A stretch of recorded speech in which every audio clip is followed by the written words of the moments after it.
Nairobi ambapo huduma za NMS zimefikia kikomo hii leo na watakuwa ni wenye kupokeza mamlaka yote kwa kaunti ya Nairobi. Hebu tusikize yanayojiri. Your Excellency, the Cabinet Secretary for Devolution, the Honorable the Attorney General, the Director General of NMS, distinguished, I see the Chairman of the Public Service Commission, the Principal Secretary for Devolution, the State House Controller is also here with us, all distinguished guests, ladies and gentlemen. I don't have much to say because I think this is a day for the county, the Nairobi City County government. And we join you in the celebration that you have. And the important point that I would like to make are just two. First, this occasion leads to the spirit and the letter of the Kenyan Constitution, that the two levels of government, the national government and the county governments, will work together in a doctrine, in a philosophy of what is called consultation, cooperation and coordination. And this event just reflects that spirit. The second aspect of it, which is very important, it is not in the Constitution, but that is also what the spirit of the Constitution envisages, is that the two levels of government recognize that the Kenya system of devolved governance needs to be dynamic. It is not static. That we must not take everything just simply in the way it is written, for example, in terms of devolution in Schedule 4 of the Constitution.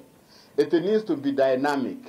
It needs to be dynamic in that if, and actually the Constitution also does give us that very clear concession, that if one level of government feels it can do with more help from the national government, it can cede to the national government some activities, some functions, so that it can be helped to do it better, which is what has happened in Nairobi for the last few years. And I believe, and we have heard it from no other than His Excellency, the Governor of Nairobi, that NMS has done a commendable job for the community of Nairobi. And therefore, there was no mistake in doing it. There may have been one or two political aspects of it, but we are not politicians ourselves, we are technocrats. And we know that, and we appreciate that the Honorable, the Excellency, the Governor of Nairobi appreciates that by devolving those functions for that particular period, the Nairobi community gained from it. The second point about it also is that, therefore, it is also the case that the national government can also critically and strategically look at what it does and see what the county governments can do better for it, but the Constitution does not provide for it. And I can say this without fear of contradiction. For example, maybe Nairobi City County government can do better for managing the infrastructure and facilities of the basic education in Nairobi, better than the national government is doing it like at the moment. And I say that also because I'm a child of Kenya, I'm a citizen of Kenya. I know in my village that the national government is not doing very well in terms of even making sure that our primary children have got good toilets. Therefore, it is that is the nature of devolved, dynamic devolved governance that we want to do. And therefore, in conclusion, let me say that as the Intergovernmental Relations Technical Committee, we are very happy for this event because we are in that space to make sure that this is a country of a dynamic, devolved governance system, not one that is static. And ours is to bring the two parts of the government together to see what can be done better. That has not happened as much as it needs to happen, Your Excellency, the Governor, but between yourselves and your colleague governors, I think this is a conversation which needs to take place. And on the part of those in the national government, this is a conversation which needs to take place. Who can do better in serving Wajiko and in serving Atieno? That's what we need. And this occasion marks a milestone in that process. In conclusion, Your Excellency, we want to say that we have been very pleased by your position, because you have acted very strategically, very pragmatically in this whole process, and which has enabled us therefore to midwife this transfer process so that it is smooth, it is not controversial. And I can say that on the other hand, also the staff from the national government led by the Director General have also been very cooperative. And therefore we are gratified that the two parties have lived to the spirit of the Constitution, consulting, cooperating, coordinating, even at this final moment that the Intergovernmental Relations Technical Committee has midwifed. I would say thank you very much to everyone. Thank you very much, Your Excellency the Governor. Thank you very much, the national government, represented by the Cabinet Secretary, Honorable Amarwa, and the Director General and the Attorney General. I think things have gone quite well, and let me say therefore, let also this not be a closed chapter, Your Excellency the Governor. If this conversation can continue, you may still give something to be done by somebody else, although Nairobi is a unique one. But I'm thinking about also there are much smaller counties which, for example, cannot afford a level 5 hospital at the moment. Should they be left to do it alone?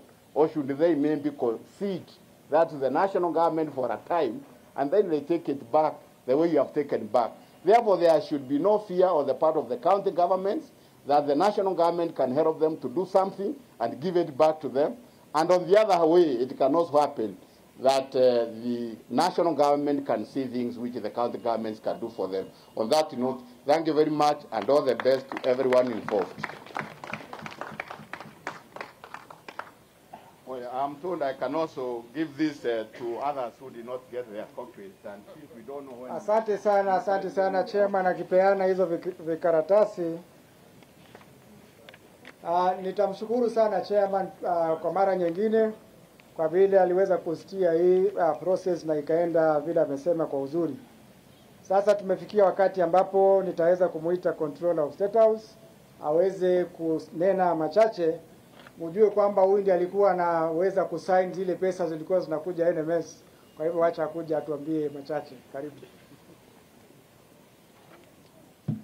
Thank you very much, Master of Ceremony, for clarifying, because I'm sure one or two of you might wonder what the State House Controller has to do with the county government and NMS.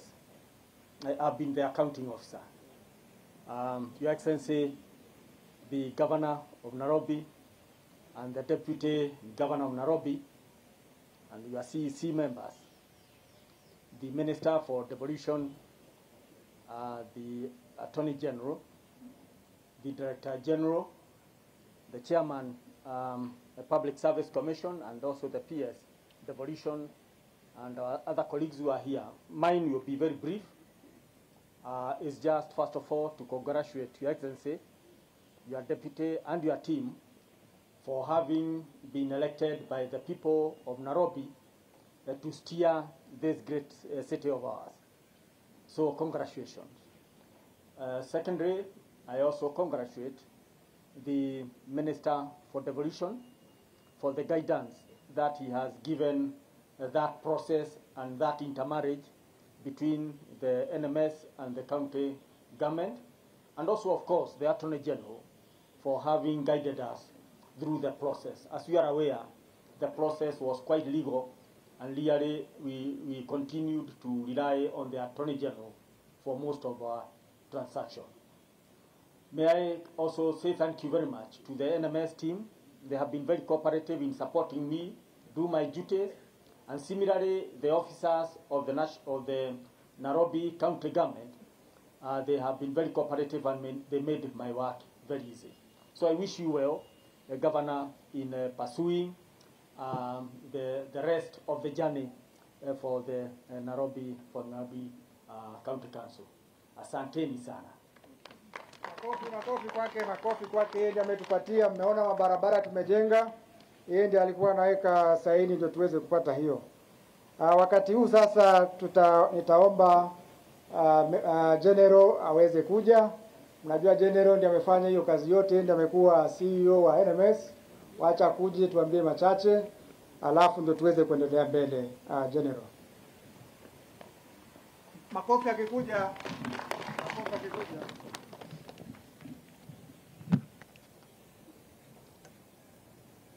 Your Excellency, the Governor of Nairobi, Johnson Sakaja, Your Excellency, the Deputy Governor Moshiri, Minister of Devolution, the Attorney General, State House Controller, the Chairman of Public Service Commission, Chair IGTRC, the representative of Commissioner General KRA, the County Secretary, senior government officers, senior county officers, dignitaries, invited guests, ladies and gentlemen. First of all, I will start off by thanking God the Almighty for giving us this chance to serve in Nairobi as NMS, a duty we took over almost 2.5 years ago, which we completed successfully. Second, my thanks goes to the national government, both under the former President Mheshimiwa Uhuru Kenyatta and the current government under His Excellency Dr. Samuel William Ruto, for giving us the confidence and responsibility to achieve our task. Thirdly, which many people will not know, I would like to thank His Excellency the Governor. From the time we took over, he was the Senator of Nairobi. He helped us guide NMS to what we have achieved today. So my thanks to the Governor. It's truly an honor and delight to be part of this historic event for our great city of Nairobi. Looking back, it has been a rigorous and remarkable 2 years, culminating to this very moment as we officially hand over the transferred functions back to the county government. As you recall, on 25th February 2020, Nairobi City County, via the deed of transfer of functions agreement, transferred 4 functions to the national government. And these were county health services, county transport services, county public works, utility and auxiliary services, county physical planning and development, and environment and energy. Arising from this transfer, NMS was established in 18 March 2020 as institutional framework to implement this deed of transfer. The deed was amended further to addendum to the deed of transfer dated 8 March 2022 that, among other things, extended the initial period from 24th to 24th August and provided a handover period of 3 months. Ladies and gentlemen, I'm happy to report that NMS has performed its task quite well across the 4 transferred functions in accordance with County Integrated Development Plan, resulting in tangible positive outcomes that many Nairobi citizens can attest to. Without further ado, I'll not elaborate the tasks that we have done. It is well covered in the report, but in the health sectors, remember we were formed under COVID and we had a stretch to extend the health facilities, especially in informal settlement. And I'm happy to report that we finished the 20 hospitals. They are fully operational and running, both level 2 and 3 facilities across all the marginalized areas and informal settlements. We have also facilitated the construction of additional ICU facilities at Mama Lucy Hospital, extra wards dedicated specially for COVID. We have also completed Mama Margaret Kenyatta Hospital, that had been stalled for over 3 decades. Additionally, NMS, with the support of national government and in collaboration with other state agencies, oversaw the sinking of 193 boreholes in informal settlement that has eased the problem of water, especially in the marginalized and informal settlement. NMS has also acquired 29 water bowsers that has increased the much-needed supply of water, as well as acquiring 13 new ambulances, which will help the county government in its health functions. Under universal health care, NMS has identified 326,000 vulnerable people for NHIH support, and we have already sponsored 66,000 households within Nairobi, and I'm sure His Excellency the Governor will surpass that target as he takes over. Additionally, NMS has enhanced provision of health, finance, and medical equipment, capacity building for human resource for health, and formulation of health policies and bills to improve service delivery. On transport and public work, NMS has covered almost 350 kilometers of roads, rehabilitated over 100 kilometers of road, maintained 88 kilometers, and developed 20 kilometers of non-motorable transport corridors that has enhanced efficient transport of people, goods, and services. NMS has already constructed 3-foot bridges and 5 motorable bridges to enhance vehicular and pedestrian passage, and on top of that, we have already bought 20 more new bridges, which His Excellency the Governor will install in various places. To decongest the CBD, and in line with a recommendation contained in the Nairobi Integrated Urban Master Plan, NMS has commenced the construction of 6 bus terminals outside CBD. To date, NMS has completed the construction of Green Park, Park Road, Desai Road, Westland Bus Terminus. NMS has also rehabilitated Mudhurwa, Kangemi, Hakati Bus Terminal. The county government, I'm sure under Sakaja, will complete the other bus terminals and operationalize them to achieve the desired outcome. NMS has also overseen the commissioning of Kangundo Road asphalt plant that provides material for constructing, upgrading, and recarpeting of city roads at a much lower cost. In housing, NMS has surveyed 6,863 county allotted plots and have already processed 13,834 land lease documents. Under National Titling Program, a total of 7,248 titles were processed and are currently being issued to Nairobi landowners. To bring services closer to the people, NMS partnered with the judiciary to construct 4 small courts in Nairobi. These include a court in Mihango, court in Kasarani, a court in Dagoretti South, and a court in Huruma. And the construction is underway and is about to be complete. I'm sure His Excellency the Governor will commission them very soon. NMS has also rehabilitated rental flats in Jamhuri, Buruburu, and Kariobangi South Estates. Further, we have upgraded 8 markets and trading centers, namely in Mudhura, Wakulima, Landis Road, Toi Market, Embakasi Village, Kariobangi South, Kayole Spine, and Jericho. This has not only improved the aesthetics, but also enhanced the dignity of Nairobi residents.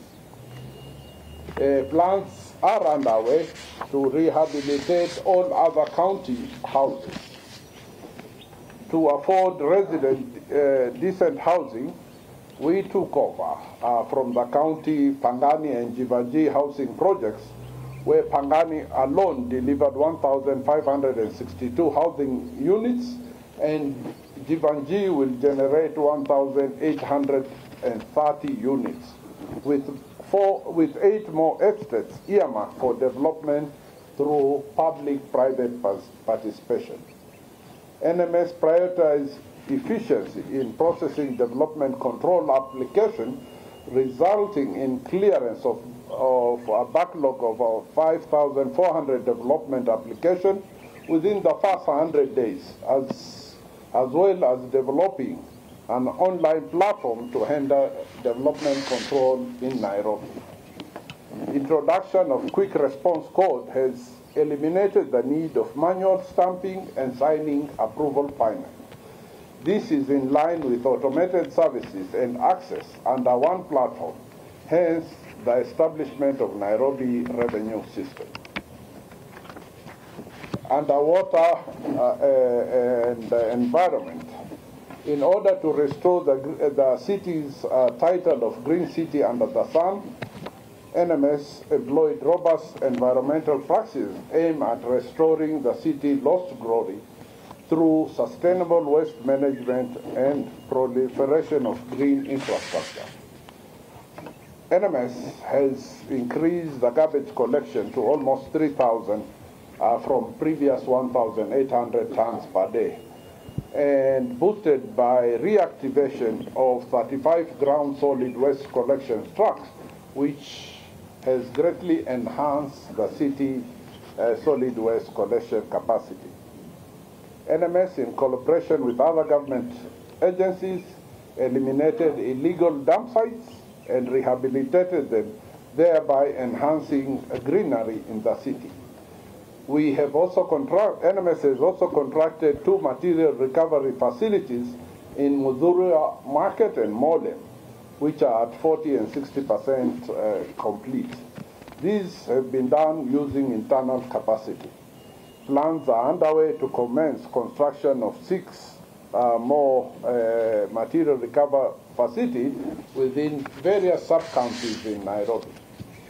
The rehabilitation of Michuki Park, Uhuru Park, and Central Park, which had been left in a dilapidated state for years, has seen the upgrading of the public parks into world-class recreational facilities.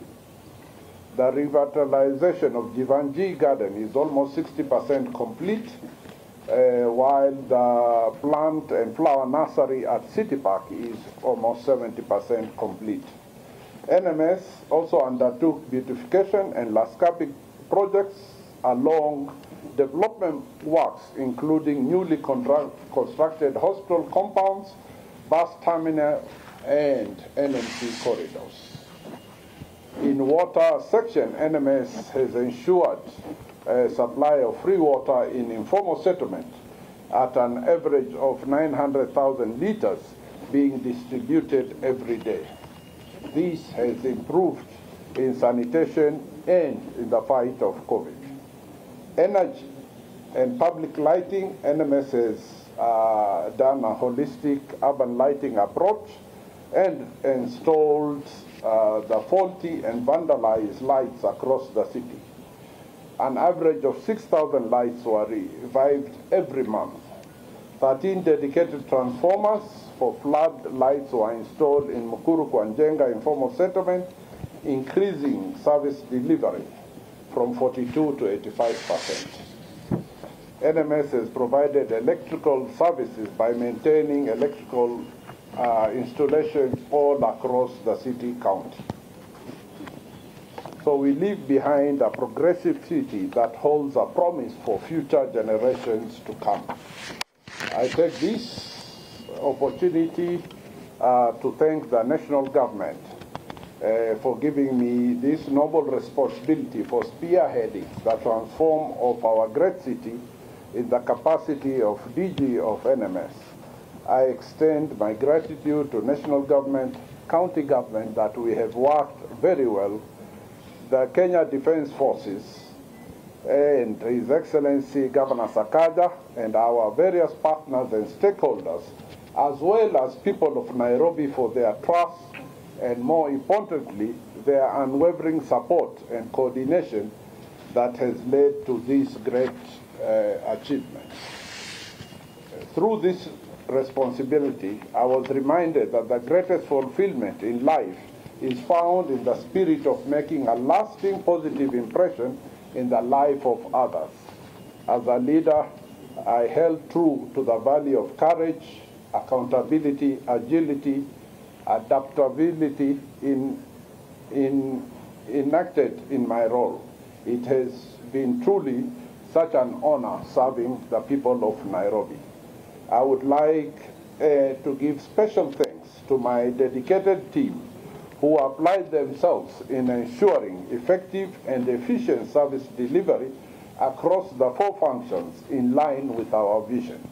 Indeed, the people of Nairobi will continue to reap the benefits of your hard work and dedicated for years to come. I highly take pride in the concerted effort exerted by each and every one of you. As I pass the baton to His Excellency the Governor, Johnson Sakaja, I remain devoted to supporting the county government in the execution of its mandate and realization of the aspiration of people of Nairobi and Kenya at large. Let us continue the good work of upholding transparency, accountability, and efficiency in service delivery. Your Excellency, I wish you a great success. God bless Nairobi, God bless Kenya. Thank you very much. Gavana amesema kwa heshima ya General tusimame kwa heshima ya General na wafanyikazi wa NMS. Asante sana, tuwapatie makofi kabisa ya nguvu. Asanteni sana NMS kwa ile kazi tumefanya, na General tunashukuru sana, asanteni. Sasa ninachukua jukumu la kumuita CS wetu wa devolution akuja tuongeleshe. Karibu.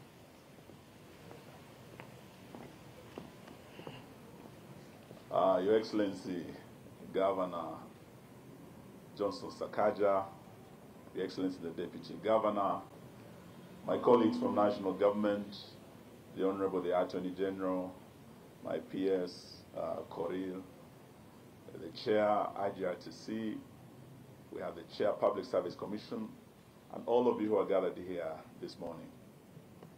May I say I'm very happy to be here today to see these functions that had been transferred to the national government return to the rightful owner, the county government of the city of Nairobi, led by Johnson Sakaja. And I'm saying I'm very, very happy because I'm the one who signed that document that transferred the 4 key functions. And it was not an easy thing because it was a very political process. And I remember at some point I was accused with my former boss that we influenced some gentlemen by giving them something other than tea. And they were not sure what they had signed. May I thank our gracious host, the governor, that today he gave us nothing but a cup of tea. And I believe what we have signed today, we are signing consciously knowing why and how we must give these functions back to the new government of the city of Nairobi. And I have no doubt the people of Nairobi have a very able governor now, a very able deputy governor, and a team that is going to serve them. I also want to say that it was not true that probably the national government came to usurp these powers. We came in to assist the county government. At the time, there was complete paralysis in the functions of the county government of Nairobi. And those who are suffering were not the Wadosi in the county government or the national government, those who are suffering were Nairobians. Because what the people of Nairobi want is service. It doesn't matter if that service is coming from the national government or the county government, but we have to ensure the people of Nairobi and the people of Kenya get services that they require from both levels of government. And that's why we're here today as national government to willingly and happily hand over these functions back to the new governor and also assure him and his administration that we will be there to continue supporting and ensuring that we continue facilitating the work of this county government. So that is something I want to assure, and also thank you for giving me the opportunity to discharge what I would say one of my final functions as the Minister for Devolution. Because as you know, in the new structure, we don't have a Ministry of Devolution. So I might be addressing you as the last Minister for Devolution of the Republic of Kenya. But I also want to assure Kenyans, let not your hearts be troubled, because devolution will still be there, and it will be served under the office of the Deputy President. So we'll continue working closely with the counties.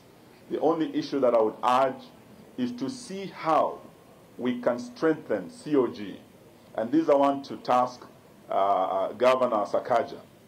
We must, and we have already done the groundwork of ensuring the legal and the policy framework to strengthen COG, to strengthen and anchor in law the COG Secretariat. Please follow it up so that in the absence of a Minister for Devolution, COG should actually be strengthened so that they are able, particularly the Secretariat, to do their work properly. The second issue is IGRTC, because good intergovernmental relations is really the heart and soul of devolution. So we must also strengthen IGRTC, and with the Honorable the Attorney General, I must say we have already put the framework in place. It's before Parliament, and we want to urge our parliamentarians to prioritize the key devolution reforms that we have before the House, so that we can have IGRTC transformed into a full commission so that they are more effective in discharging their work. With those amendments done, even if we do not have a Minister for Devolution, we will be able to ensure the devolution agenda is progressed to the next level. And this I want to urge the new administration, because it is a bottom-up administration, and to tell them that the real bottom-up is devolution. When we take resources down to the bottom, when we strengthen these counties, we can turn them into engines of socioeconomic transformation of our country. We can do it. And let us see how we can strengthen devolution, give more support, more resources to the counties so that they can transform our country. And Kenyans might not know this, but devolution has transformed in a very fundamental way our counties and our country. Another 10 years of devolution with good leaders like Sakaja, I believe Kenyans are going to see what we have done. But I cannot end without saluting General Badi. The DG has done a wonderful job. Mpigie makofi jamani. Because in like 20 months, he's been able to deliver 20 hospitals. New hospitals in Nairobi. This is something that had not been achieved in 10 years. It's been done in 20 months. He's been able to do over 500 kilometers of roads, opened up areas where there were no roads. Mukuru kwa Njenga, Mukuru kwa Rube, ndani huko. He's done a wonderful job. We didn't have water in most of these informal settlements. We have over 200 boreholes where we have free water for Nairobians. Governor Sakaja, I want to urge you, because we have the framework in place for transfer of functions, we are serving the same people. Hakuna Wakenya wa county government na Wakenya wa national government, wote ni Wakenya wetu. Don't feel shy whenever you need probably people like General Badi to come and assist you in any way. Do not hesitate. This man can deliver. And him is a general, atake mambo ya siasa, you give him a job, it will be done. And not just General Badi, even our military. They've done a wonderful job. When you go to our parks, you see the stadiums they have put up. the hospitals they have put up in a record 1 year, we have a hospital up and running. If you need the military to work with you, Governor, please do not hesitate to engage our military. They will deliver for you. We have a stadium called Ulinzi Stadium on Langata Road. This stadium was put up in a record 9 months at a budget that you will not believe it. I know the county government of Nairobi has been building a stadium. Was it in Dandora or where? I think that is a story for another day. But if you want that stadium done by the military and you want General Badi back to finish that stadium for you, please do not hesitate. He will deliver, and that we leave to you, and we want to wish you well. Asanteni sana na Mungu awabariki. Makofi kwake. Asante sana. Asante sana CS. Sasa nitamwalika DG wetu aweze kumwalika governor wetu. Asanteni. Thank you, CS. Your Excellency, the Governor of the City of Nairobi County, Honorable Sakaja Johnson, the CS Devolution, and all the other senior government officials present here, my colleagues, and the general public. Mine is very simple, is to welcome the Governor of the city to talk to you. But before I do that, I'd like to just make a few comments about today's event. Today's event reflects the final stage in the realization of the new government of the mandate that the people of Nairobi gave us to manage their affairs in this city. And I believe that with today's event, it is now fully incumbent upon us to drive these affairs forward and to make sure that the promises and the expectations of the people of Nairobi are met. We know and we believe that the work that has been done by the NMS has been huge. It's great. I have seen a lot of it. And I believe that the work they did is excellent. It is good for our people. It is something that we needed as Nairobians. And I want to thank them very much for that piece of work. But now it's for us, as the people running the city, along with our employees in the county, to ensure that we create systems, processes, procedures, and corporate governance structures that ensure that the citizens of Nairobi receive the service they so expect. It is our mandate, it is our expectation. We must improve the service delivery in this city. We must ensure that people get what they expect from their leadership. We must ensure that we transform the city. We must go to the next level and ensure that people feel we have brought in a different leadership. With those few words, I'd like then to ask all of you to join me as we welcome the Governor of Nairobi City County, His Excellency Sakaja Johnson, to address us. Your Excellency. Thank you.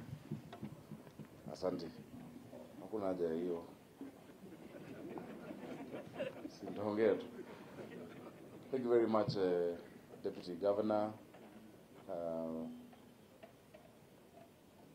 Meja Badi, Lieutenant General Badi.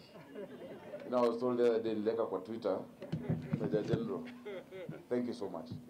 Waziri Eugene Wamalwa, the Honorable the Attorney General, of course, State House Controller, my good friend, Mheshimiwa Kinuthia, and everybody who is here. I acknowledge your presence, KRA, the Intergovernmental Relations team, Ambassador Mushiri, my good friend as well, and my successor at Ngao, I was your inaugural patron at the Governors Association, and everybody who is here, the people of Nairobi. Good morning. I want to say thank you. I want to say thank you to the NMS. The journey was not easy, and Waziri Eugene has alluded to some of the aspects and some of the things that were happening. When I was senator, I was involved in coming up with that solution, because Nairobi County government at that time was not able to execute functions. My predecessor, His Excellency Governor Mike Sonko, at that time was encumbered by a court case. And you remember the ruling was that you cannot execute your functions, and he had no deputy. And so we had to find a solution. And I remember spending a lot of time with the former president and the team thinking of what to do. And we came up with the deed of transfer, but I was told on the day of signing that I should not appear, because if I was in there, there would be no signing. We later learned that other forces were used to encourage the signing, other inducements. I want to confirm that this morning I have only served tea, and the Honorable Attorney General declined to take tea. I think out of fear that there could be something I have put in. Asanteni sana. I want to acknowledge the presence of my MCAs from Nairobi County Assembly, and I will ask one or two just to make brief remarks. I'll start with the MCA for Waithaka. All MCAs, inueni mikono tuwaone. Please recognize the MCAs we have. They are an important part in delivering for the people. So utawasalimia na pia Shage Maura. Good morning, everybody. Your Excellency the Governor, Lieutenant General, and all protocol served. My name is Anthony Karanja, serving MCA in Waithaka Ward and serving in the Nairobi County Assembly. First of all, I would like to say thank you to Meja General and NMS for a job well done. We have set the bar in providing services and doing projects in Nairobi in terms of quality and in terms of speed. And I want to agree with you that some of the projects would not have been possible if it was done by politicians like ourselves. I would also like to acknowledge the Nairobi County Assembly that was also in place to provide the necessary legislation to make sure that NMS was a success and the process of transfer of services went smoothly. So, and I also assure His Excellency the Governor that still as the Assembly, we'll still be there to provide the necessary legislation and necessary support to make sure that we achieve what we want to achieve for this city. I would also like to thank you because you are helping our governor achieve what he promised the people of Kenya and the people of Nairobi, that we are going to return the services back to the city as quickly as possible. It may not have taken the 1 week he had given us, but it is finally here. I would also like to request the staff at NMS and at Nairobi County to make sure that this return of services is smooth, and we are going to benefit and it's going to continue serving the people of Nairobi like we vowed or we took out of office to do. So thank you very much, the people of Nairobi, for electing us and for electing Gavana Sakaja. Asanteni sana. Your Excellency the Governor and all protocols observed, I thank you for giving the MCAs the opportunity to address. And just say two things. One, the Honorable Minister had alluded to that there is the issue of anchoring the COG into law and IGRTC, maybe also to add, the same way you've seen it fit for MCAs to address, and the County Assembly's Forum should also be part of it, so that the whole engine of devolution, not one arm is left behind, so that we ensure that all systems of devolution go across board. Secondly, Honorable Governor, is that we are very happy that we've lived to see this day, that the issues that, and all the functions were taken to the national government are back. We want to assure Nairobians, as the MCAs, one of our key roles is oversight, and of all the processes, all the activities that were done, we'll be very happy to work together in terms of oversighting whatever was done and being able to bring to account and bring to account for every shilling and every value for the shilling for the benefit of mwananchi in terms of oversight. I thank you. Naam, tupate kusikia tu na gavana wa Nairobi Johnson Sakaja anasemaje kuambatana na kukabidhiwa tena mamlaka ama vile viungo vyote ambavyo vilikuwa vimekabidhiwa upande wa NMS. Constituted. I also want to congratulate our new speaker, Honorable Ken Gondi, and the deputy speaker, Honorable Kados, on their election. On top of anchoring the County Assembly Forum, I have been persuading my colleagues governors at COG that we want county assemblies to be financially independent, that you can get your budget directly, not through the executive. And that is a process that I hope, together with the Intergovernmental Relations Committee and the State Department of Devolution, because it will still exist, we can make sure it happens, so that the county assemblies get their funding directly for you to do oversight. I believe in oversight. I have been a legislator for the last 10 years. I know the power of representation. And it is not me being oversighted as an individual. It is the county government. We need it, and we will support you as you do that. Devolution is an amazing gift to the people. It was a highlight of our Constitution 2010.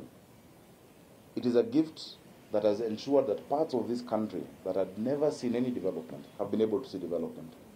We devolve fiscal responsibilities and political power. Unfortunately, as I've said, there had to be a situation in Nairobi where some of that was moved back to the national government, but today all the functions are back to the people of Nairobi. The lady in Mutwini, who is going to the dispensary or the hospital there, needs to hold to account somebody who she has voted in. So does the young man in Kayole, so does the father in Mihango. That is the power of devolution. It's based on the principle of subsidiarity, that a function is best offered at the lowest level compatible with the beneficiary of that service. Of course, it is a relationship. Devolution is not about the national government or about the county government. It is about both working together. And I've been assured from very high sources, and let that announcement be made by the right person, that there will be a State Department of devolution to continue with the work that has been done. It is that important. And for us in Kenya Kwanza, bottom-up means devolution. And you're right, Waziri Eugene, and I'm very happy that you also know bottom-up, you know, and that you believe in it. Waziri Eugene is my big brother, and we joke a lot together. We really missed him on our side, but sasa maisha ni hiyo, tuende mbele pamoja. I really want to honor the NMS and the staff at NMS. You did a good job despite challenges. I know in the beginning there were a lot of challenges with this side, but I want to encourage you that we still need a lot of your work. I want to urge my staff in Nairobi City County Government and those who are coming back that you are all now one. There is no former NMS staff and former county government staff. You are all staff of the Nairobi County Government, and you will work together as equals. So watu wa hapa muwakaribishe wote ambao walikuwa wameenda na wale ambao pia walikuwa wameajiriwa. We will have space for everybody. I want to assure the nurses, because many of them felt that when NMS goes, that they will go home. We still need you. We need you to serve our people. Ultimately, every action we take, every activity we engage in, is focused on the people of Nairobi, and we're going to act in their best interest at every turn. So karibuni sana, tumewarudisha City Hall. Kujeni hapa tufanye kazi. When I came to City Hall, I found amazing people. My first meeting, Waziri, was not with the directors and the chief officers and the CECs. I met the staff. Around 10,000 staff of Nairobi were at the square behind there, listening to me. The first thing they said is that they have never been addressed by a governor. The second thing they say is that whenever they gather there, it is to strike, not to consult. And I told them, because this is not your bottom up, I will start with them. And I opened for them suggestion boxes for the staff, where I personally open and receive the letters and I read. I want to thank you, all of those who've written, because you have told me a lot of things. Najua wadosi saa ingine wanaficha, lakini ni wazuri. But I've gotten a lot of information about the county, and you will see action being taken as we move along. I want us to see ourselves as one family, tasked with the gift of stewardship over the people of Nairobi. We made promises. We went to the people. I want to see all of us as partners in delivering to the people of Nairobi. Let's remember the common person in Nairobi. Nairobi is going to be great. This is Africa's capital, and we must make sure it shines as a city of order, a city of dignity, a city of hope and opportunities for all. We want to make it easier for people to do business and not to stifle their business. In fact, in the coming week, we're going to sit down with all the informal traders in Nairobi. because I know now that they saw mtu ya bottom up ameingia, they are everywhere. We will sit with them and agree on how to organize their work, because all they are doing is trying to eke out a living for their people. I have said let them not be harassed, but let them be facilitated. Once we agree on the streets that the hawkers are going to operate from and the timing they're going to operate from, they shall be left to operate. They'll be each given a number and they will do their work. In the last 1 month, we've been able to try, without my MCAs, and I'm happy they're there, without the new cabinet in Nairobi, but I want to thank those we've partnered with. We've been able to collect more than 54,000 tons of garbage that had filled the streets. I'm sure when you walk around, you see some changes. Takataka inachukuliwa. Every day we are doing 2,100 tons, and now, once the MCAs pass the budget, we're going to reconfigure the method with which we're going to clean the city. Nairobi must be clean, Nairobi must be sparkling. We've been able to start the recarpeting of 22 roads, starting with the sunken parking. We have now lit up the CBD. If you walk in the evening, you can see there's a change. The lights are on. Soon we're going to light up Ngong Road and many other of our places, especially the informal settlements. Work has begun and work is moving. I want to thank all of those we've partnered with, especially the military. And I must say, we've had this discussion with the Commander-in-Chief, who is the head of state, together with the CDF. We're going to be entering into an MOU framework, where in the areas we will still need the military, we will work with the military. And I will give you an example. The central garage has really improved. Our vehicles were everywhere in many garages. Something small was being charged at 1 million shillings.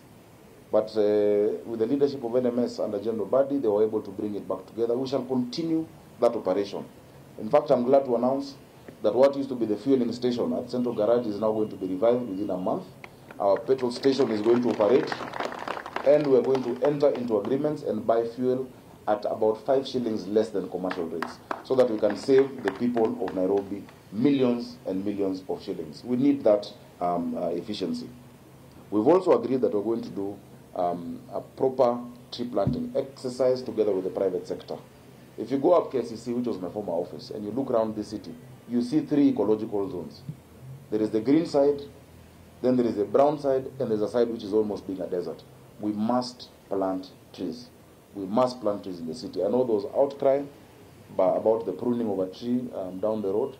I think it was pruned a bit too much, but we're going to replace. We're going to bring fully grown trees. I know together with the central bank, we're bringing a lot of palm trees from Malaysia that are going to line up Harambee Avenue. We're going to line up City Hall Way. Let us bring back the green city under the sun that we knew as young people. When we were growing up, I grew up just 2 kilometers from here. The city was green. We used to have Camero collecting garbage. Water was flowing. We must return Nairobi to that status and to take it above and beyond what it has been.